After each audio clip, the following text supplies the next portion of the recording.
I stood in the doorway of the Wellington, watching my sister Sarah glow in her designer maternity dress, while every chair at her baby shower was deliberately occupied. When she spotted me, her smile turned wicked. "Why don't you try that dirty pub across the street?" she suggested sweetly. My mother Amanda nodded approvingly. "It suits you perfectly." The room fell silent, waiting for my reaction. I gripped my leather briefcase tighter, smiled calmly, and said, "I'll do that." As I turned toward the door, I caught their satisfied expressions in the mirror. They had no idea what was coming. Walking into the Wellington that Saturday afternoon had felt like stepping back into every childhood memory I'd tried to forget. The restaurant reeked of old money and older grudges, its mahogany paneling, and crystal chandeliers creating the perfect backdrop for family drama. I'd grown up as the overlooked middle child, while Sarah basked in the spotlight as the golden daughter. Every achievement I'd earned was dismissed, every setback magnified. Today was supposed to be different. Today, I'd hoped my success might finally earn their respect. Instead, I found myself staring at a carefully orchestrated humiliation.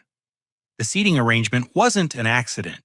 Every chair around the elegantly set tables was filled with Sarah's wealthy friends, their designer handbags draped over empty seats that could have accommodated me. Aunt Patricia, resplendent in her pearl necklace, had spread her coat across two chairs. Uncle Robert occupied a corner spot, his golf clubs propped against a vacant seat beside him. Cousins Jessica and Tyler had claimed an entire table for their purses and phones, scrolling through social media while ignoring my presence. Sarah floated between tables in her $1,500 maternity dress, her hand constantly caressing her growing belly as if performing for an audience. Her husband Marcus, an investment banker with perfectly styled hair and a Rolex that cost more than most people's cars, barely glanced up from his conversation about stock portfolios. The guests whispered among themselves, their voices carrying just loud enough for me to hear fragments about poor career choices and failed ventures. My mother Amanda commanded attention from the head table, her voice sharp as she regaled the crowd with stories of my supposed disappointments. "Davy's been playing with computers for years," she announced, waving her manicured hand dismissively. "Still waiting for him to get a real job." The laughter that followed felt like glass breaking in my chest. I'd arrived carrying my worn leather briefcase, the same one I'd used through college and kept through years of building my company. To them, it probably looked like a desperate attempt to appear professional. They couldn't see the documents inside the contracts worth more money than they could imagine the proof of success they'd refused to acknowledge. Sarah approached me with predatory grace, her smile never wavering. "Oh, Davy, I'm so sorry. We just didn't have room for everyone." She gestured around the restaurant as if the space had somehow shrunk since the invitations were sent.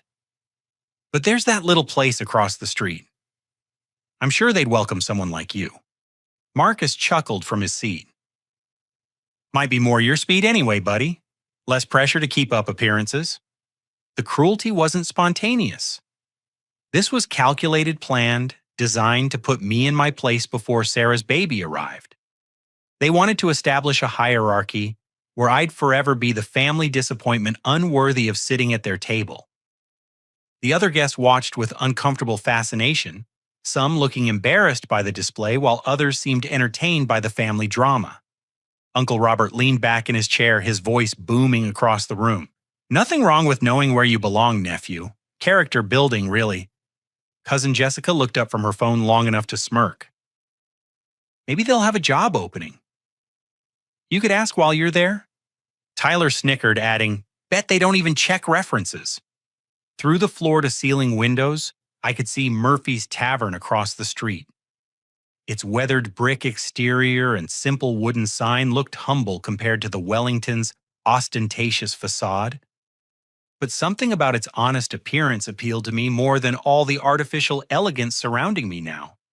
I stood there absorbing their words, feeling the familiar sting of family rejection. But this time was different. This time, I had the power to change everything. The briefcase in my hand contained documents that would shift the entire balance of our relationship. Legal papers, financial statements, contracts that proved everything they believed about me was wrong. My mother's voice cut through my thoughts. Don't just stand there looking lost, Davy. We have important people here who shouldn't be disturbed by awkwardness. The room fell silent again, everyone waiting to see how I'd respond to this final insult. Sarah's eyes gleamed with satisfaction, convinced she'd delivered the perfect blow. Marcus adjusted his tie, smugly proud of his wife's performance. The guests shifted uncomfortably, some beginning to recognize that they were witnessing something ugly. I looked around the room one last time, memorizing their faces, their expressions, their complete certainty that they'd won. Then I smiled calm and controlled my voice steady as I spoke the words that would change everything. You know what? I'll do exactly that. Murphy's Tavern welcomed me with the warmth of aged wood and genuine hospitality. The moment I stepped through the heavy wooden door, I felt the difference between this place and the cold luxury I'd just left. Exposed brick walls told stories of decades past, while soft lighting from vintage fixtures created an atmosphere that invited conversation rather than competition. Behind the bar stood a man in his 60s, his weathered hands polishing a glass with practiced efficiency.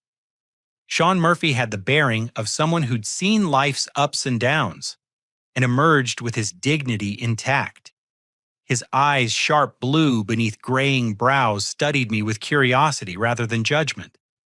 "Welcome to Murphy's," he said, his voice carrying traces of Irish heritage mixed with American practicality. "What can I get for you?" I set my briefcase down and took a seat at the bar, immediately noticing how the worn wood felt more comfortable than the Wellington's upholstered chairs.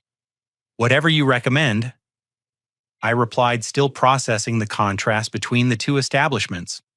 Sean poured a perfectly crafted beer, the foam settling just right as he placed it before me. "You look like a man with something on his mind.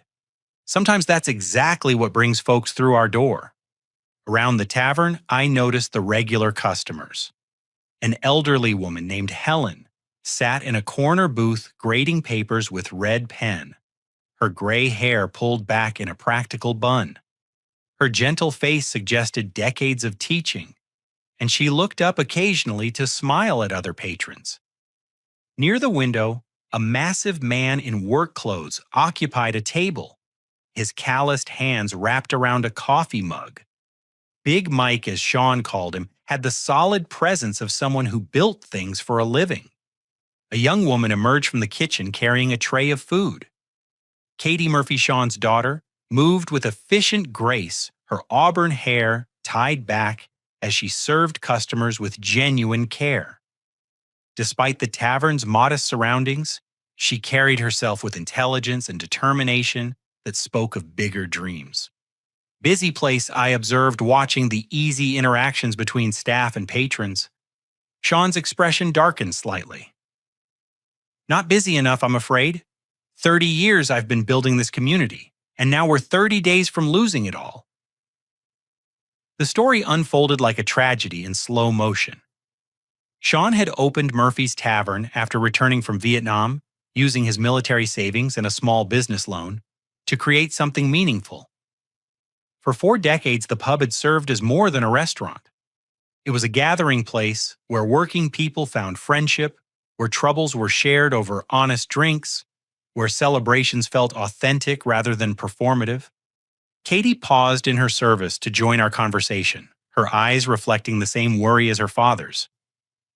"The building's been sold," she explained, her voice steady despite the emotion behind it. "New owners want us out. They've got other plans for this space." Through the window, I could see the Wellington's imposing structure, its valet parking, and elaborate entrance clearly visible.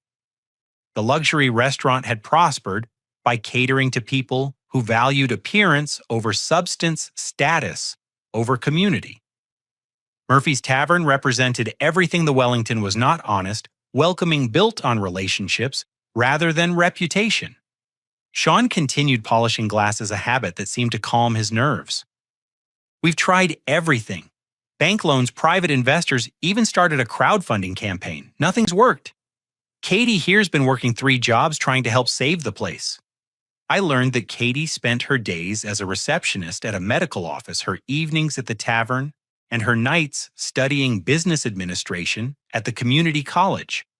Her determination reminded me of my own younger years, working multiple jobs while building my first company in a garage apartment. Why not sell to a chain restaurant? I asked, though I suspected I already knew the answer. Katie's laugh held no humor.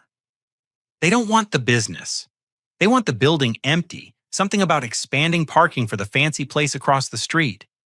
That revelation hit me like a physical blow. From my seat at the bar, I had a clear view of the Wellington, where my family continued their celebration of my exclusion. The timing suddenly made sense. Sarah's choice of venue wasn't random. She'd brought her baby shower to this specific location, knowing that the family sitting in luxury was directly connected to the destruction of the community gathering place across the street. Helen approached the bar, her school papers tucked under her arm. Sean, you've been like family to this whole neighborhood. When my husband passed 5 years ago, this place kept me sane. Every Tuesday night, you'd have a seat saved for me, a warm meal ready, and ears willing to listen. Big Mike nodded from his table.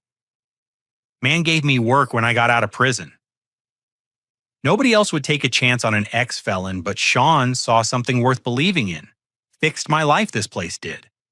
A third patron, a woman in medical scrubs who'd just finished a shift, added her voice to the conversation.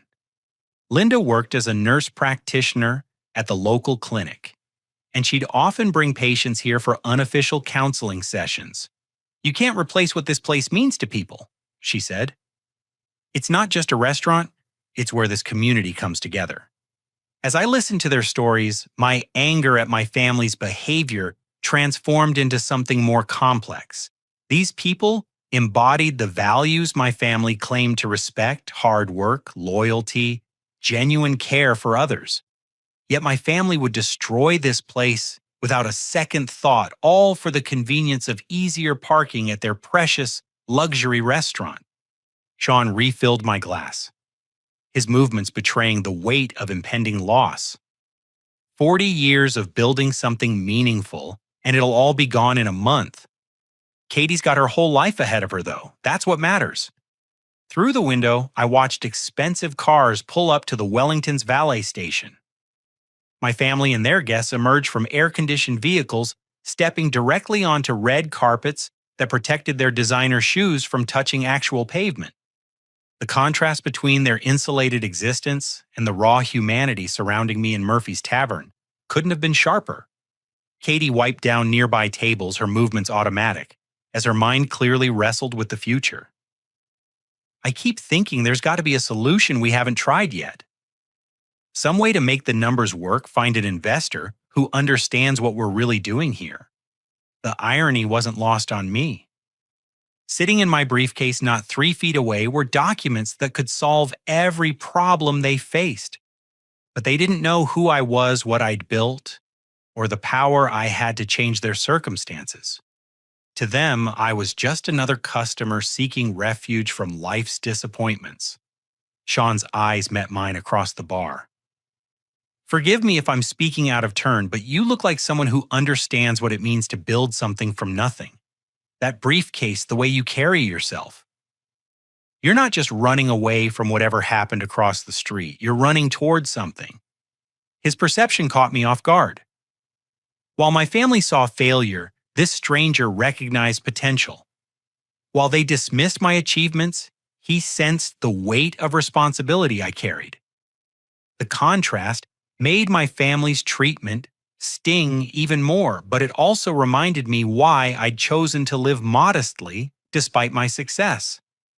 Real people like Sean and Katie mattered more than the superficial approval of relatives who valued wealth over character.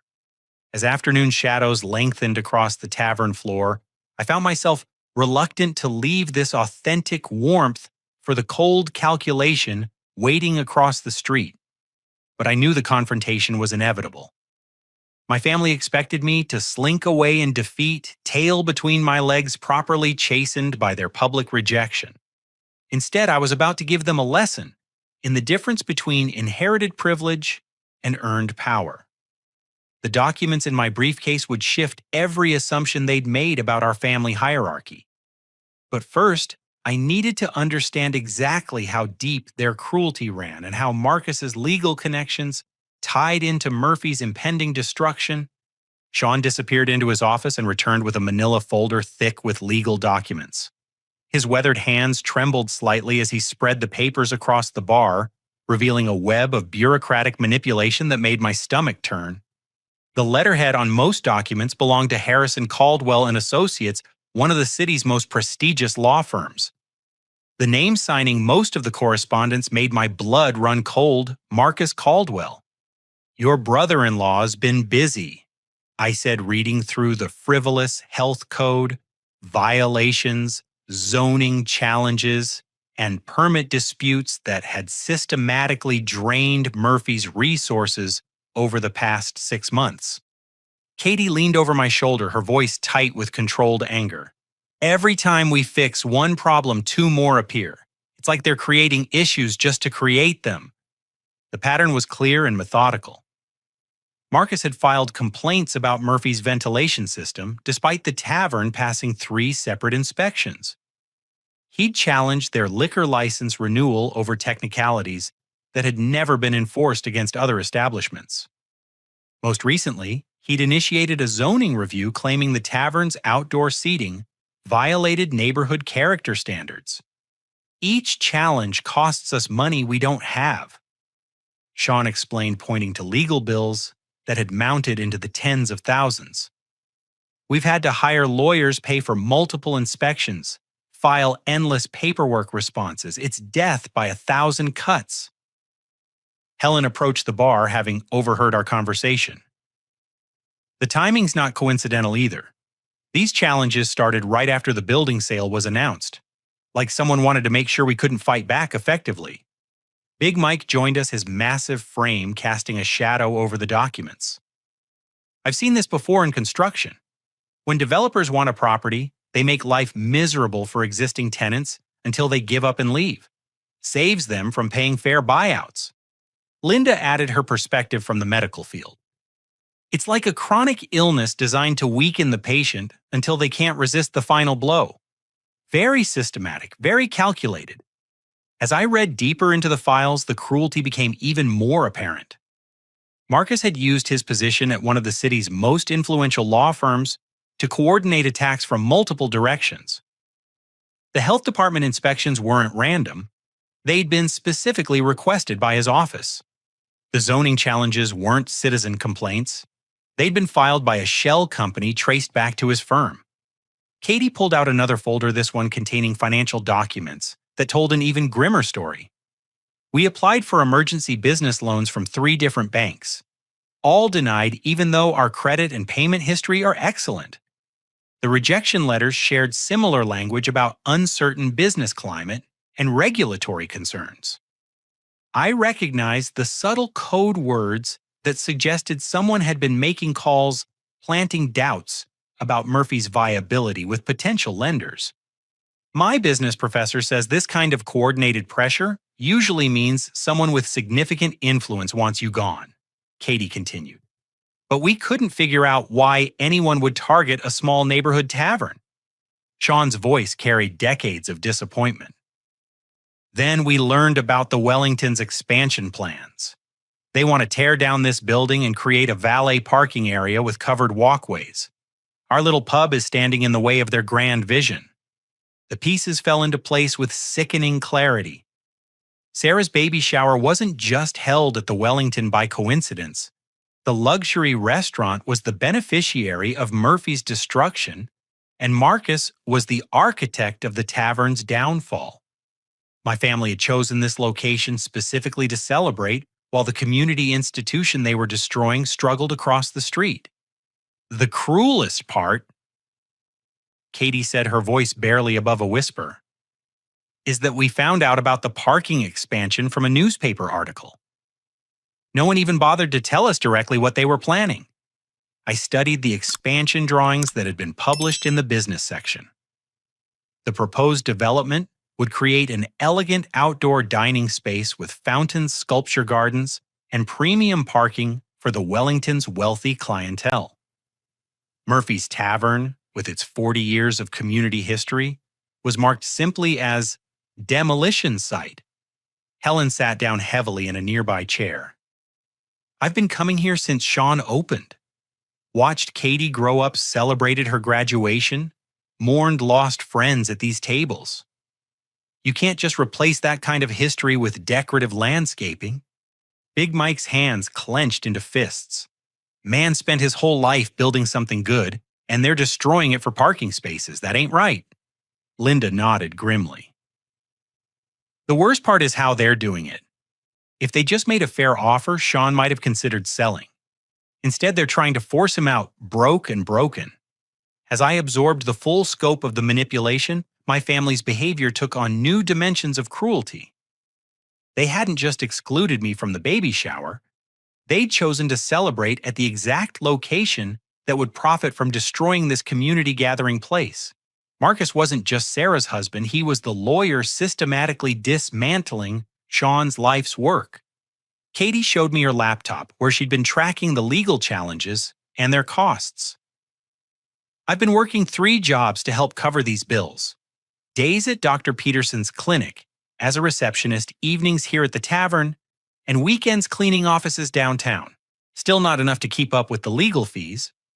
Her night school transcripts were impressive dean's list in business administration, despite working 60 hours a week. She'd written her senior project on sustainable small business development using Murphy's Tavern as her case study. The irony of studying how to save the family business while it was being systematically destroyed wasn't lost on either of us. I applied to business school, she admitted quietly.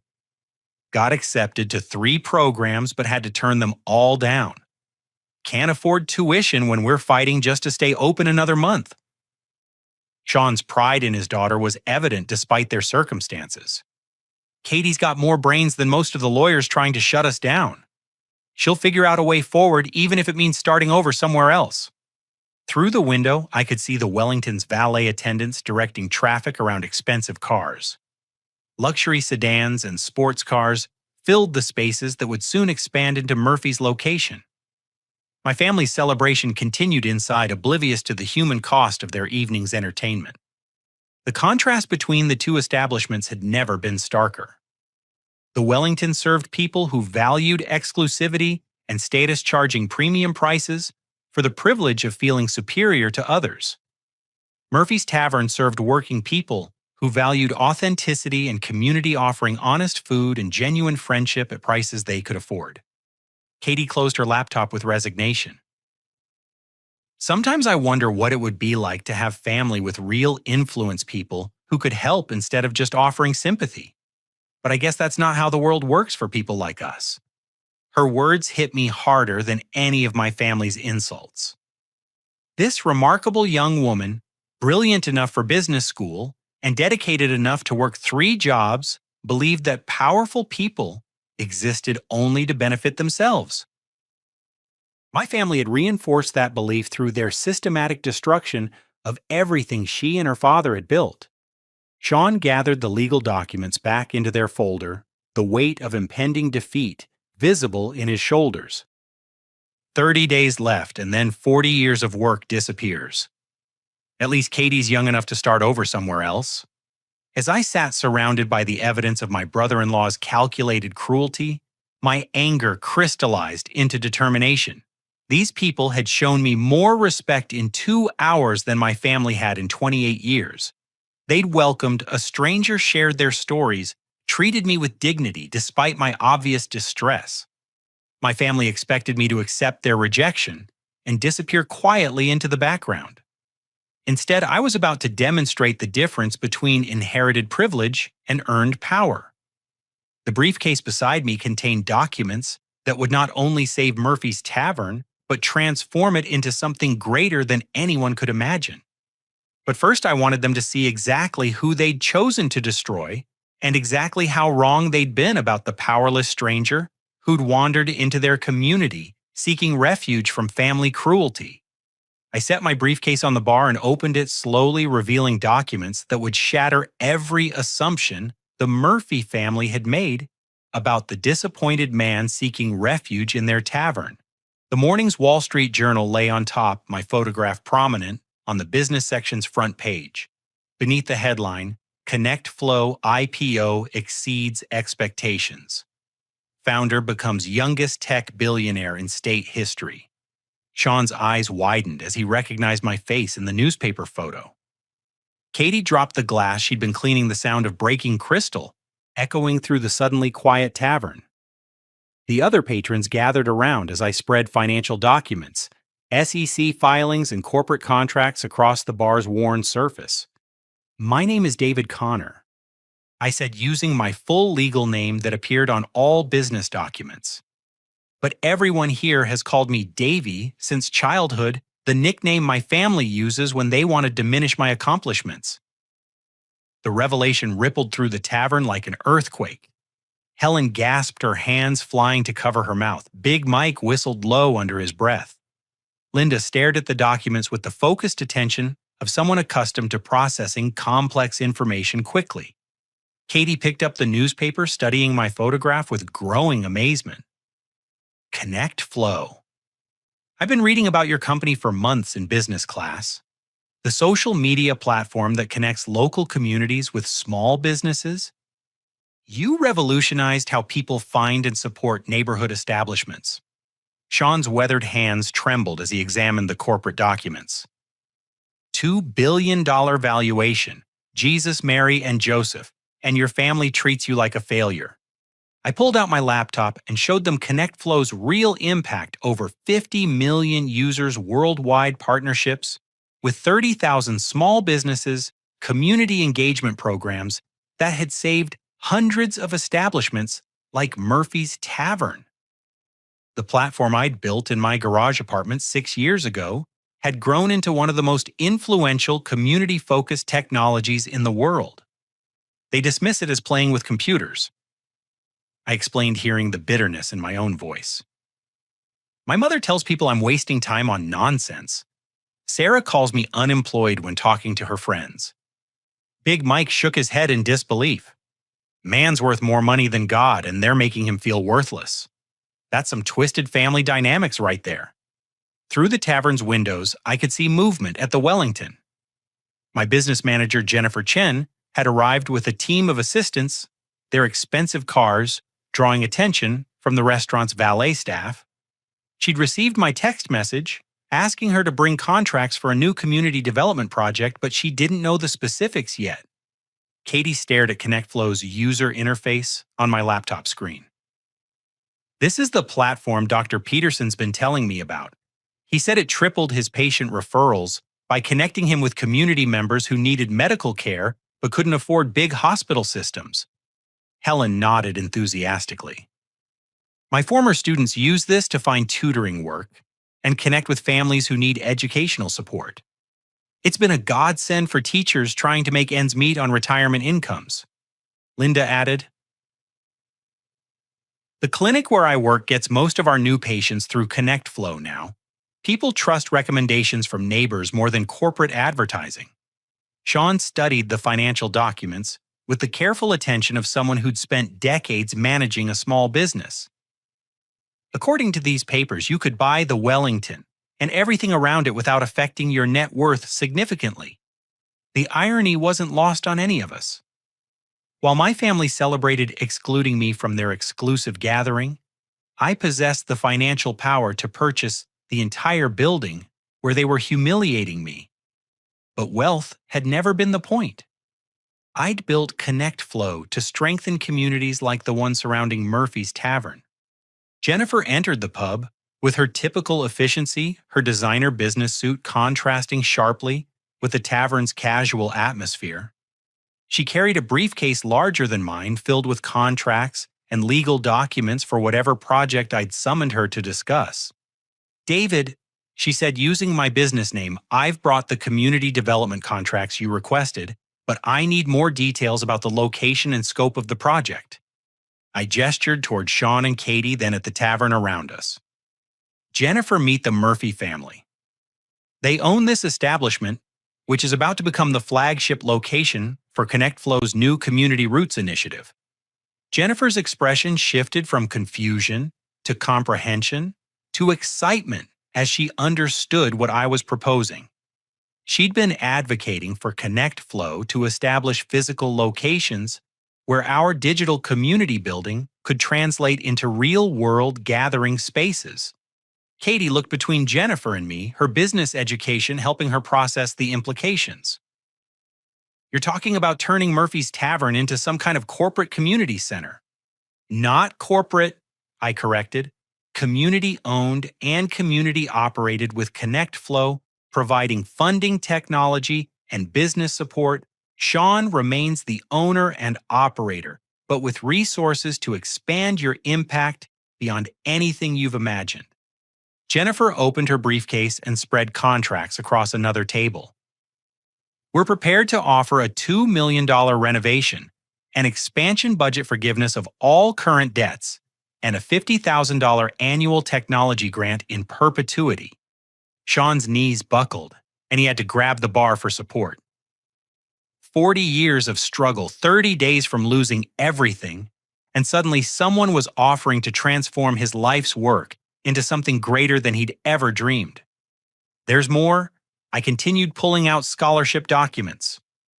Katie, ConnectFlow's educational foundation will cover your full business school tuition at any university you choose, plus a guaranteed management position here when you graduate. Tears streamed down Katie's face as she read the scholarship terms. Full tuition, living expenses, internship opportunities, and mentorship from successful business leaders. Everything she'd sacrificed to try saving the tavern was suddenly within reach. Jennifer added, "We'll also establish Murphy's as our model for community-centered business development. Other cities will send representatives here to learn how to replicate your success." Helen clapped her hands together. "This is like a miracle. Sean, you're not losing your life's work. You're seeing it transformed into something that can help communities everywhere." Big Mike nodded approvingly. Man deserves this kind of recognition. He's been building community here longer than most folks have been alive. Through the window, I could see confusion spreading at the Wellington. My family had noticed the expensive cars arriving at Murphy's Tavern, the obvious signs of significant business activity. Sarah pressed her face against the glass, trying to understand what was happening in the supposedly inferior establishment across the street. Marcus appeared at the Wellington's entrance, his banker's instincts recognizing the signs of major financial transactions. His expression changed from puzzlement to concern as he spotted Jennifer's team and realized the scale of whatever was happening at Murphy's. Linda laughed with pure joy. "Do you realize what this means? This tavern's going to become famous. People will come from all over the country to see how community development actually works." Jennifer spread out architectural plans for the expansion project. "We're thinking of adding a business incubator space, community meeting rooms, a commercial kitchen for local food entrepreneurs, and a technology center where people can learn digital skills." Katie studied the plans with growing excitement. "We could host small business workshops, community organizing meetings, job training programs. Turn this place into the real heart of the neighborhood." Sean wiped tears from his eyes, his voice thick with emotion. 40 years I've been trying to build something meaningful, and you're telling me it's going to become a model for the whole country." "Not just the country," I replied. "ConnectFlow operates internationally. Murphy's Tavern will become a template for community development worldwide." As word of the transformation spread through the tavern, regular customers gathered to witness the historic moment. The working-class people who'd made Murphy's their second home were about to see their community gathering place become a beacon of hope for similar neighborhoods everywhere. My family's shocked faces pressed against the Wellington's windows, their celebration forgotten as they tried to comprehend the impossible scene unfolding across the street. The man they'd humiliated and excluded was apparently conducting business worth millions of dollars in the dirty pub they'd mocked. But the financial transformation was only the beginning.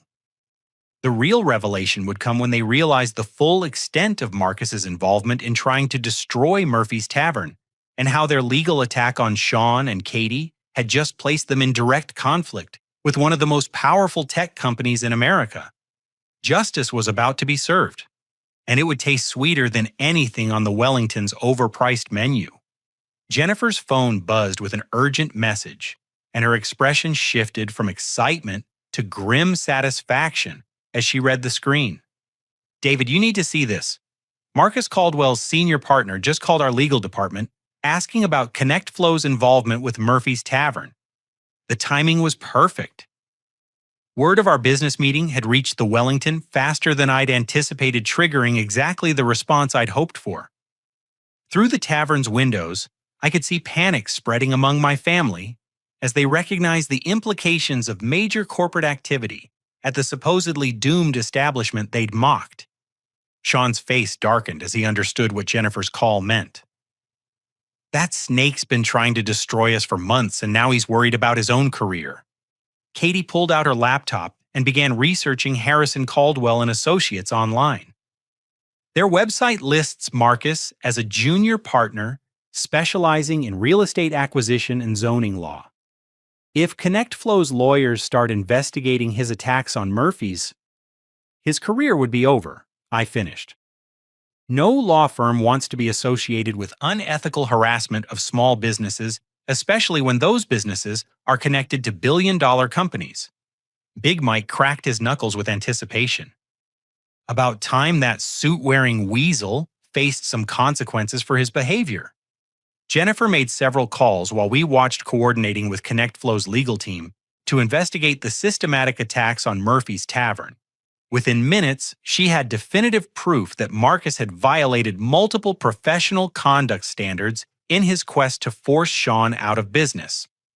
Linda pointed toward the Wellington, where my family's baby shower was dissolving into chaos. "Looks like word's getting out over there too. People are leaving." Indeed, several cars were departing the Wellington's valet area as guests began to understand they'd been celebrating at the center of an unethical business scheme. The local business community was small enough that news of Marcus's misconduct would spread rapidly among the professionals who formed my family's social circle.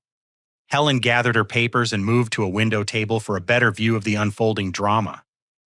"I've been teaching for 40 years, and I've never seen karma work this quickly."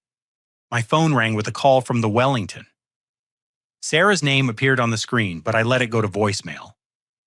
She called again immediately, then again. After the fourth attempt, I finally answered. "Davy!" Sarah's voice was tight with panic. "What's going on over there? People are saying you're with some big company." "I'm having a business meeting," I replied calmly. "Enjoying the atmosphere at this lovely establishment you recommended." "This isn't funny," she snapped. "Marcus is freaking out. His boss is asking questions about Murphy's Tavern and some legal irregularities." I could hear Marcus in the background, his voice raised in argument with someone on his phone. The controlled banker's demeanor he'd displayed all afternoon was cracking under pressure. Perhaps Marcus should have considered the consequences before launching unethical attacks on local businesses, I suggested. Sarah's breathing became rapid and shallow. "What are you talking about? What attacks?" Through the Wellington's windows, I could see my mother, Amanda, approaching the phone, her face flushed with anger and confusion. She grabbed the device from Sarah, her voice shrill, as she demanded explanations. "David Connor, you stop this nonsense right now and come back where you belong," she ordered, using the authoritative tone that had intimidated me throughout childhood. "Actually, Mother, I'm exactly where I belong, with people who value substance over superficial status." Jennifer approached with her laptop open to ConnectFlow's corporate website. My photograph appeared prominently on the executive leadership page, along with details about the company's $2 billion valuation and community development initiatives. "Your son is conducting business," Jennifer said loudly enough for Amanda to hear through the phone. "As the founder and CEO of ConnectFlow, he's announcing a major community investment that will create jobs and economic development throughout this region. The silence on Amanda's end stretched for several seconds. When she finally spoke, her voice had lost its commanding edge. Connect Flow, the technology company. Katie held up the Wall Street Journal with my photograph on the front page. The same son you've been telling people is unemployed just made the cover of the business section for becoming one of America's youngest billionaires. I could hear Amanda's sharp intake of breath, followed by frantic whispering as she shared this information with the remaining guests. The reality of my success was finally sinking in, along with the magnitude of their mistake in excluding me. Sean approached the phone with a grin. Ma'am, your son just saved 40 years of my life's work and transformed it into something that'll help communities across the globe. You raised a good man, though you don't seem to know it. Big Mike added his voice to the conversation. Man showed more class and character in 2 hours than most folks manage in a lifetime. You should be proud instead of whatever this is. Amanda's voice became small and uncertain.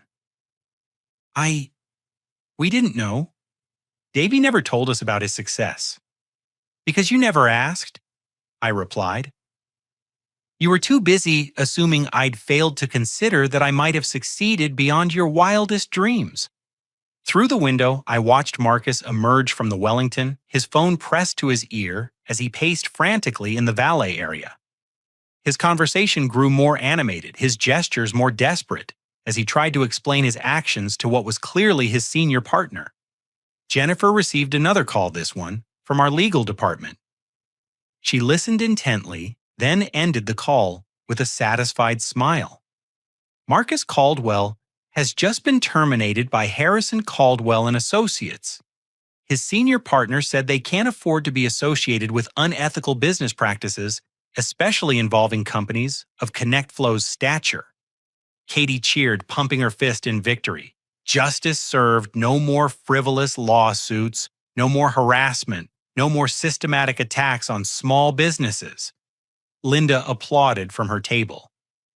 That man's been making life miserable for honest working people all over this neighborhood. About time he faced consequences.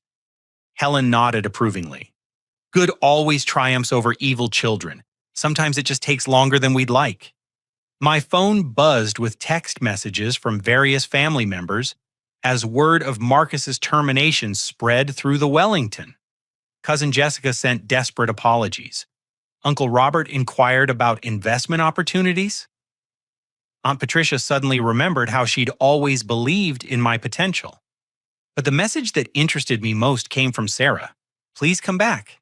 We need to talk. Everything's falling apart here. I looked around Murphy's Tavern where genuine people were celebrating the salvation of something they'd built through decades of honest work. Then I looked across the street at the Wellington, where my family was finally confronting the consequences of their cruelty and arrogance. The contrast couldn't have been starker. Here, people celebrated the success of someone who'd lifted up their community. There, people panicked because their privileged world was suddenly threatened by the revelation of their own character flaws. Jennifer spread out more contracts on the table. We should formalize the Murphys partnership today. I'd like to have this announced in tomorrow's business press. Sean studied the documents with growing amazement. 40 years of struggling to keep this place alive, and now it's going to be featured in national newspapers as a model for community development. Not just featured, I corrected. It's going to be the flagship location for a nationwide program that will help thousands of small businesses thrive instead of merely survive. As the sun began to set over both establishments, the divergent paths of the evening became clear. Murphy's Tavern was ascending to national prominence as a beacon of community development. The Wellington was descending into scandal as news of Marcus's unethical practices spread through their wealthy clientele. My family had orchestrated their own destruction by targeting the wrong people for the wrong reasons. They'd assumed that power belonged only to those who displayed it ostentatiously, never considering that real influence often worked quietly behind the scenes until circumstances demanded its revelation. The lesson they were about to learn would reshape every assumption they'd made about success, failure, family loyalty, and the true source of power in American society. Marcus's downfall accelerated faster than even I had anticipated. Within an hour of Jennifer's legal team contacting Harrison Caldwell and Associates, the firm's senior partner William Harrison himself arrived at the Wellington, his face grim with the knowledge that his firm's reputation was in jeopardy. Through Murphy's windows, we watched the confrontation unfold. Harrison, a distinguished man in his 70s with silver hair and an impeccable suit, gestured angrily at Marcus, while holding what appeared to be a thick file of documents. Sarah stood beside her husband, her designer maternity dress wilted, now her earlier confidence replaced by obvious distress. Jennifer received updates from our legal department in real time. Harrison's reviewing every case Marcus has handled for the past year. Turns out Murphy's Tavern isn't the first small business he's targeted with questionable tactics. Sean poured himself a whiskey, his hands steadier now than they'd been in months. How many other families has that man tried to destroy? Katie pulled up news articles on her laptop showing 3 other local businesses that had closed after facing similar legal harassment from Marcus's firm. A family bakery, a used bookstore, and a neighborhood coffee shop had all been forced out by the same pattern of frivolous violations and zoning challenges. Pattern of misconduct. Jennifer noted reading from her legal team's report. The State Bar Association takes a very dim view of lawyers who systematically harass small businesses on behalf of corporate clients. Big Mike watched the scene across the street with grim satisfaction.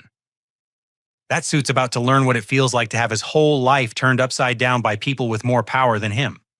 Amanda appeared at the Wellington's entrance, her social facade cracking as she realized the magnitude of the scandal surrounding her son-in-law. Several cars were leaving the valet area as guests distanced themselves from the unfolding controversy. My phone buzzed with a call from a number I didn't recognize. When I answered, William Harrison's voice came through formal and carefully controlled. "Mr. Connor, this is William Harrison of Harrison Caldwell and Associates. I'm calling to personally apologize for my former associate's unconscionable conduct regarding Murphy's Tavern." Former associate, I asked, though Jennifer had already informed me of Marcus's termination. As of 20 minutes ago, Marcus Caldwell is no longer with our firm. We've also begun the process of reporting his conduct to the State Bar Association for investigation. Through the window, I could see Marcus slumped against a car, his phone pressed to his ear as he apparently received this news. Sarah stood beside him, her hands covering her face. Harrison continued, "We're prepared to immediately withdraw all legal challenges against Murphy's Tavern and cover any costs the business has incurred defending against these frivolous actions." Sean leaned closer to the phone, his voice steady despite his emotions. "That's a start, but it doesn't undo months of stress and financial hardship your lawyer put my family through." "You're absolutely right, sir. We're also prepared to make a substantial settlement payment to compensate for damages caused by our former associate's misconduct." Jennifer gestured for the phone, her negotiation instincts activated. "Mr. Harrison, this is Jennifer Chen, legal counsel for ConnectFlow. We'll need to see documentation of all actions taken against Murphy's Tavern, plus evidence that similar conduct hasn't affected other small businesses in your portfolio." "Of course. We're conducting a comprehensive review of all cases Mr. Caldwell handled. Any irregularities will be addressed immediately." As the legal arrangements were finalized, local news crews began arriving at both establishments. Word of ConnectFlow's community investment had reached the media, but now they were also covering the scandal of Marcus's unethical practices. Helen pointed toward the news vans. "This story is about to become very public. Your family's humiliation is going to be front-page news tomorrow." Katie refreshed her laptop screen where business news websites were already reporting ConnectFlow's partnership with Murphy's Tavern. The headlines portrayed the collaboration as a model for corporate community engagement, with my photograph appearing alongside images of the tavern. Linda shook her head in amazement. 24 hours ago, this place was 30 days from closing. Now it's going to be featured in business schools as an example of successful community development. The irony was perfect. My family's attempt to humiliate me had backfired spectacularly, transforming their private cruelty into public scandal while elevating the establishment they'd mocked into national prominence. A reporter from the local business journal entered Murphy's Tavern, followed by a photographer. Jennifer handled the media coordination while Sean and Katie shared the story of their near loss and dramatic salvation. "This tavern represents everything right about American community," Sean told the reporter. 40 years of bringing people together, and Mr. Connor understood that immediately. He saw what this place really meant to folks. Katie added, "ConnectFlow's investment isn't just about saving one business. It's about proving that community-centered development can work anywhere if someone cares enough to make it happen." The photographer captured images of the contracts being signed, the architectural plans for expansion, and the genuine joy on everyone's faces. These photos would appear in tomorrow's newspapers alongside very different images of Marcus's professional disgrace. My phone rang again, this time with Sarah's number. When I answered, her voice was barely controlled. "Davy, please. Marcus lost his job. People are leaving the shower. Mom's having some kind of breakdown. We need your help." I looked around Murphy's Tavern, where people who'd shown me genuine respect were celebrating the salvation of something they'd built with honest work. Then I looked across the street at the Wellington, where my family was finally experiencing consequences for their systematic cruelty. "Sarah, you chose this restaurant specifically because it was built on destroying Murphy's Tavern. You celebrated my humiliation while Marcus worked to destroy these good people's lives. Now you want my help." "We didn't know," she pleaded. "We didn't understand what Marcus was doing." "You understood perfectly that you were excluding me, insulting me, and treating me as worthless.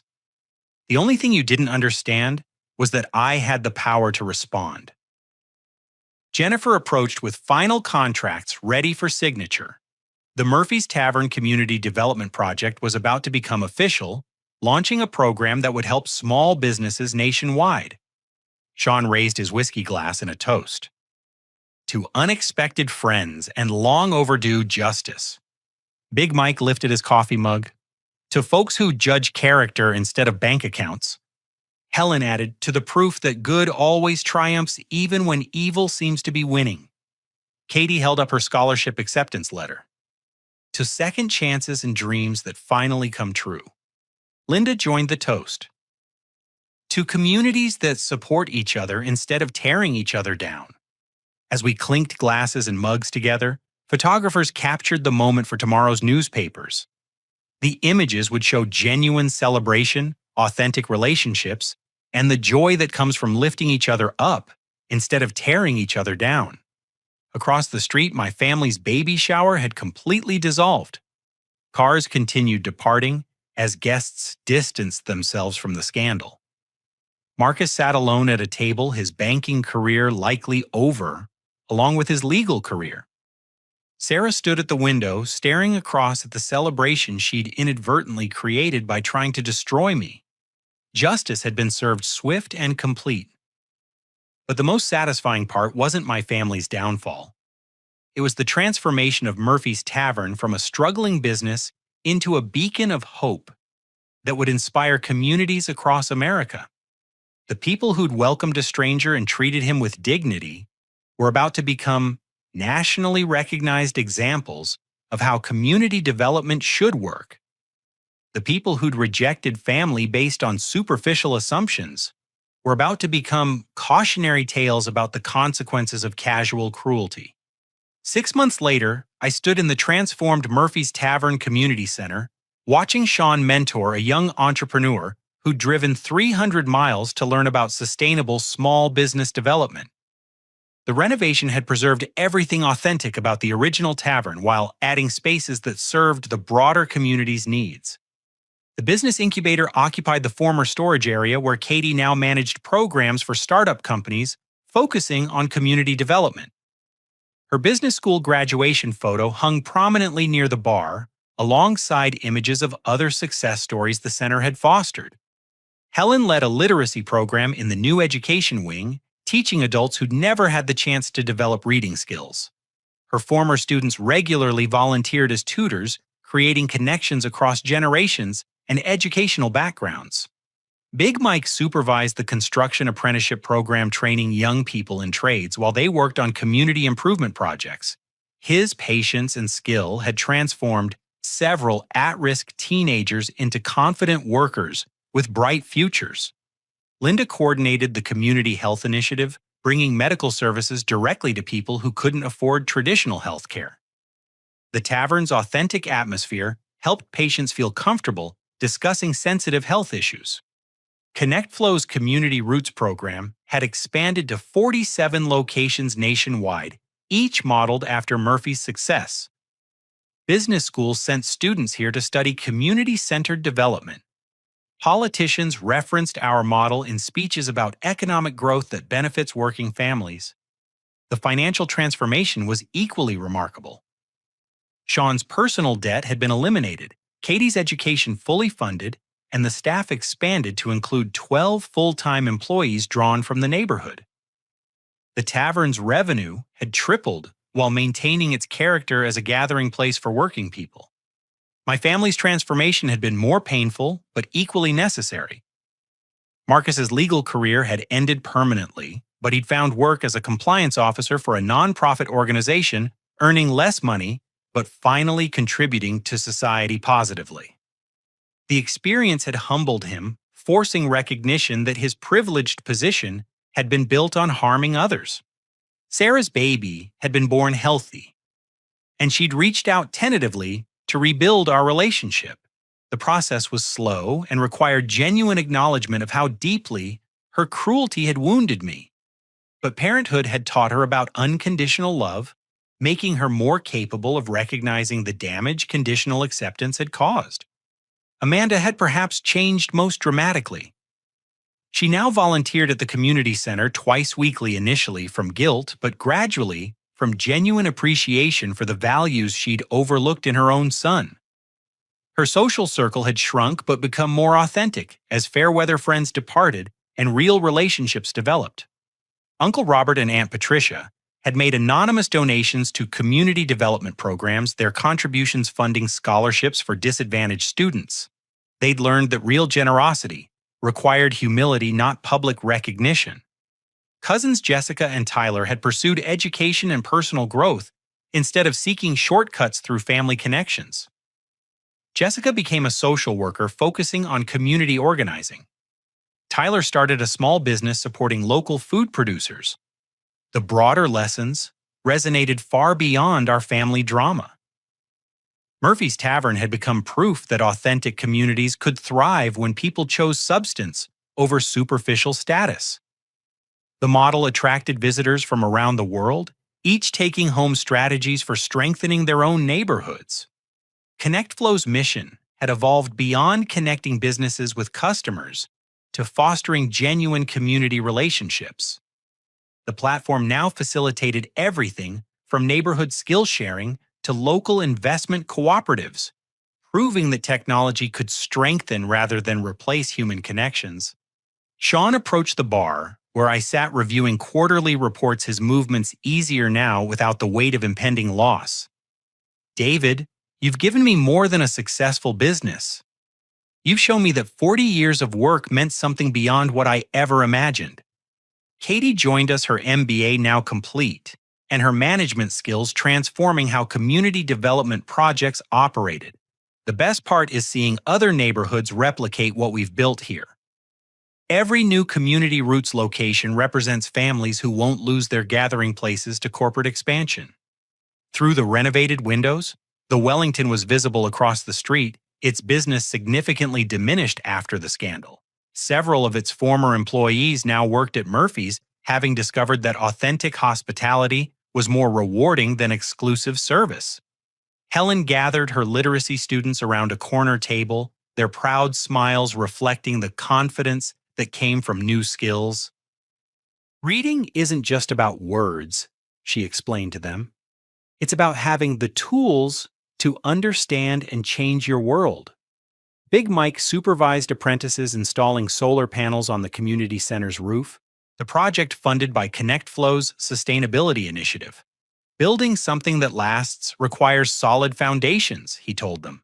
Same principle applies to communities and character. Linda consulted with a patient who'd been reluctant to seek medical care at traditional facilities. The tavern's welcoming atmosphere had convinced her to address health issues she'd been ignoring for years. Sometimes healing requires feeling safe first. Linda explained to nursing students who observed the program. The regular customers who'd welcomed me 6 months ago now served as community leaders, their wisdom valued by business consultants and urban planners. Their transformation from overlooked residents to recognized experts demonstrated how much talent existed in working-class neighborhoods when given proper support. ConnectFlow's stock price had doubled since announcing the Community Roots initiative, proving that ethical business practices could generate superior returns. Investors increasingly sought opportunities that created social value alongside financial profits. As evening approached, I reflected on the journey from that humiliating baby shower to this thriving community center. The pain of family rejection had led me to find my real family among people who valued character over status, substance over superficial appearances. My wealth had become a tool for lifting others rather than elevating myself above them. Success meant creating opportunities for people like Katie to pursue dreams they'd thought impossible. Power meant having the ability to protect communities from exploitation by those who saw profit in their destruction. The greatest satisfaction came from knowing that Murphy's model was replicating across the country, each location representing hundreds of families whose gathering places would be preserved and strengthened rather than destroyed for corporate convenience. Sean raised his evening whiskey in a familiar toast. To unexpected friends and lasting communities. The sentiment had become our motto, carved into the wooden sign above the bar. Visitors often asked about its meaning, and we tell them the story of how rejection led to acceptance, how exclusion led to inclusion, how apparent defeat led to unprecedented victory. The lesson resonated beyond individual circumstances. In a society increasingly divided by economic inequality, Murphy's Tavern proved that bridges could be built between different social classes when people chose connection over separation, community over competition.